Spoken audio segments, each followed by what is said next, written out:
सब सुख लय है तुमरी सरना, तुम रक्षक काहू को डरना। यदि आप श्री हनुमान जी की शरण में चले जाते हैं और वह आपकी रक्षा करते हैं तो आपको किस बात का डर है। हनुमान जी ने सबसे पहले सुग्रीव को बाली से बचाया और सुग्रीव को श्री राम से मिलाया। फिर उन्होंने विभीषण को रावण से बचाया और उन्होंने श्री राम से मिलाया। हनुमान जी की कृपा से दोनों को ही भयमुक्त जीवन और राजपद मिला।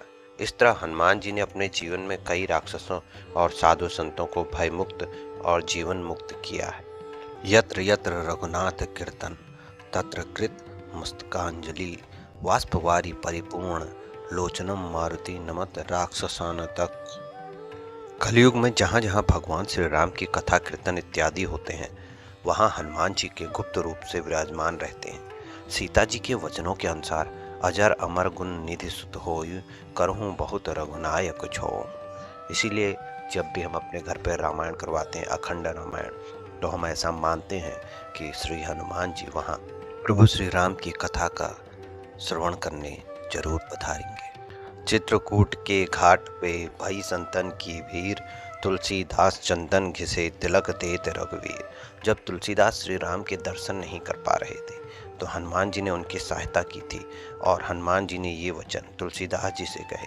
इसी प्रकार यदि मनुष्य पूर्ण श्रद्धा और विश्वास से हनुमान जी के शरण में चला जाता है तो उन्हें हनुमान जी के साथ राम जी की भी कृपा प्राप्त होती है और उन्हें देर नहीं लगती है राम दर्शन होने में भी। हनुमान जी ने अपने भक्तों को कलयुग में कई बार आभास करवाया है अपने होने का।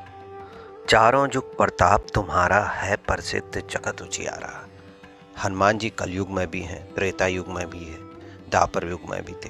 त्रेता युग में तो पवन पुत्र हनुमान ने केसरी नंदन के रूप में जन्म लिया और वे राम भक्त बने। द्वापर युग में हनुमान जी ने भीम की परीक्षा लेते हुए बड़ा ही सुंदर प्रसंग है। यदि मनुष्य पूर्ण श्रद्धा और विश्वास से हनुमान जी का आश्रय ग्रहण करता है तो उन्हें कलयुग में हनुमान जी के होने का आभास होता है और हनुमान जी की कृपा प्राप्त होती है।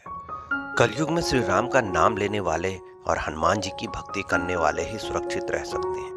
हनुमान जी अपार बलशाली हैं और वीर हैं, उनके समक्ष कोई नहीं है। धर्म की स्थापना और रक्षा का कार्य 4 लोगों के हाथों में है, दुर्गा माँ, भैरव, हनुमान जी और कृष्ण जी।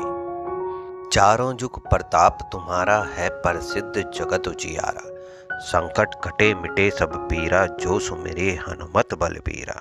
अंत काल रघुबर जाई, जहाँ जन्म हरिभक्त कहाई। और देवता चित्त न धरई, हनुमत सही सर्व सुख करी। चारों युग में हनुमान जी के ही प्रताप से जगत में उजियारा है। हनुमान को छोड़कर और किसी भी देवी देवता में चित्त धरने की कोई आवश्यकता नहीं है। द्वंद्व में रहने वाले का हनुमान जी सहयोग नहीं करते हैं। हनुमान जी हमारे बीच इस धरती पे सशरीर मौजूद है। किसी भी व्यक्ति को जीवन में श्री राम की कृपा के बिना कोई भी सुख सुविधा प्राप्त नहीं हो सकती और श्री राम की प्राप्ति के लिए आपको हनुमान जी को प्रसन्न करना पड़ेगा, क्योंकि उनकी आज्ञा के बिना कोई श्री राम तक पहुंच भी नहीं सकता है। हनुमान जी की शरण में जाने से सभी सुख सुविधाएं प्राप्त होती हैं। इसके साथ ही जब हनुमान जी हमारे रक्षक हैं तो हमें किसी भी अन्य देवी देवता, बाबा, साधु, ज्योतिष आदि की बातों में भटकने की जरूरत नहीं है। हनुमान जी कलयुग में साक्षात देवता हैं और कई लोग हनुमान जी की पूजा अर्चना करते हैं और साथ ही वह ज्योतिष और तांत्रिकों के चक्कर में भटकते रहते हैं। अतः वह अपना जीवन नष्ट कर लेते क्योंकि वे हनुमान की भक्ति शक्ति को नहीं पहचानते। ऐसे भटके हुए लोगों का राम ही भला करे। संपूर्ण ब्रह्मांड में ईश्वर के बाद यदि कोई एक शक्ति है तो वो है श्री हनुमान जी। महावीर विक्रम बजरंगबली के समक्ष किसी भी प्रकार की तांत्रिक मायावी शक्ति ठहर नहीं सकती। होई है वही जो राम रचि राखा, को करी तर्क बढ़ावे ही शाखा। हनुमान जी इस कलयुग के अंत तक अपने शरीर में रहेंगे।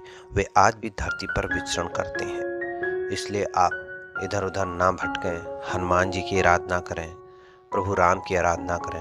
आपके सभी कष्ट दूर होंगे, मनोकामनाएं पूर्ण होंगी। हनुमान जी का संपूर्ण वीडियो देखने के लिए धन्यवाद। प्रभु राम भक्त हनुमान हम सभी पे आशीष बनाए रखें। भक्ति ज्ञान उपाय चैनल को इसी तरह आप प्यार दें, सब्सक्राइब करें, लाइक करें। वीडियो पसंद आएगी तभी शेयर करिएगा। वीडियो समाप्त करता हूँ। धन्यवाद। जय श्री राम।